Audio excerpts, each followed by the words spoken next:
একদিন ভোরবেলা ও আবার আমার রুমে ঢুকছে, যে আমার গায়ের উপর আমার অনেক ইয়ে করছে, কিছু করতে পারে নাই কিন্তু চেষ্টা করছিল। তখন থেকে আমার মন থেকে বের হয়ে গেছে সে, তাকে আমরা দেখতে পারি না।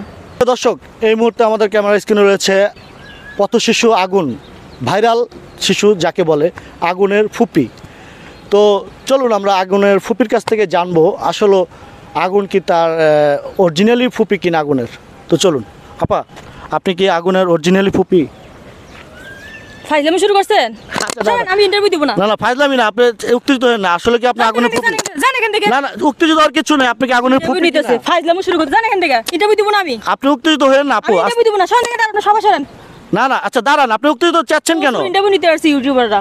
না না, ফাইজলামি করেন না। আচ্ছা চেতেন না আপা, চেতেন না। আসলে আপনি কি আগুনের অরিজিনালি ফুপি হন? মানে বিষয়টা আমি কি? যদি আগুনে যদি ফুপি হইতাম তাহলে আগুন যে আমার চোখের সামনে আগুন আপনাকে ফুপি বলে ডাকতো?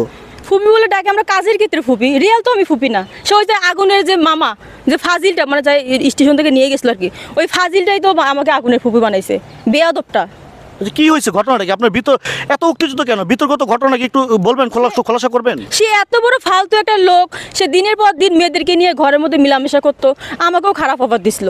তো আমি আমি আমি কখনো রাজি হই নাই। এটা কে অফার দিছিল? ওই যে আগুনের যে মামাটা, ফাজিলটা, বেয়াদবটা। আগুনের মামাটা কে? মামা হচ্ছে যে আগুনকে যে বর্তমান রাখতেছে আর কি, ওই লোকটা।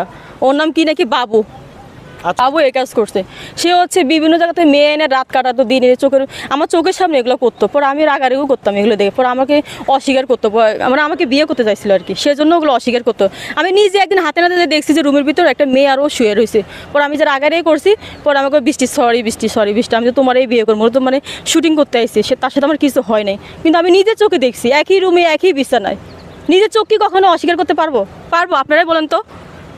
সে আমাকে বিয়ে করার জন্য অনেক ইয়ে করছিল, কিন্তু তাকে আমি আমার পছন্দ না। সে স্বামী হিসেবে পারফেক্ট না, তাকে এমনি ভাই হিসেবে আমি সম্মান করতাম, ভাই হিসেবে তার এখানে কাজ করতাম। সে আমার সাথে এত খারাপ আচরণ করছে। ওদের গ্রামে আমি গেছি একদিন ভোরবেলা, ও আবার আমার রুমে ঢুকছে, যে আমার গায়ের উপর আমার অনেক ইয়ে করছে, কিছু করতে পারে নাই কিন্তু চেষ্টা করছিল।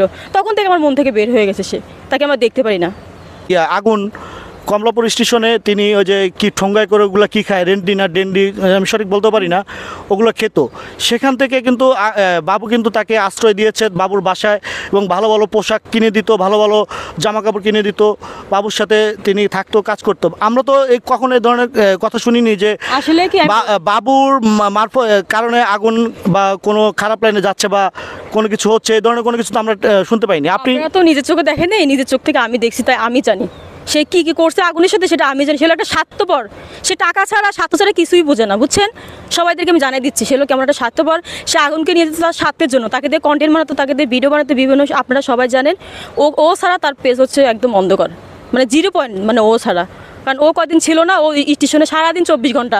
একটা বিয়ে করছে, সেটা একটা 12 বছরের একটা মেয়ে, 3টা বিয়ে হয়েছে ওর ওয়াইফের, 3টা বিয়ে হয়েছে। আমাকে কিছুদিন আগে হুমকি দিচ্ছিল, আমাকে এটা করবে সেটা করবে। আমি কিছু বলি না, একটা ইন্টারভিউর ভিতরে বলছিলাম শুধু যে হ্যাঁ আগুনকে এভাবে মারাটা ঠিক হয়নি। সে মায়ের খাইয়া ওখান থেকে পালিয়ে স্টেশন। আমার মায়ের দুধের কসম আছে, আমার নিজের চোখে দেখছি। আমি কি বলবো, আমার মায়ের দুধের কসম। আমার মা কিনে আমি কখনোই কিরাকাটি না। আর তার চরিত্রটা যে এত খারাপ, সে আমাকে পর্যন্ত নষ্ট করতে চাইছিল।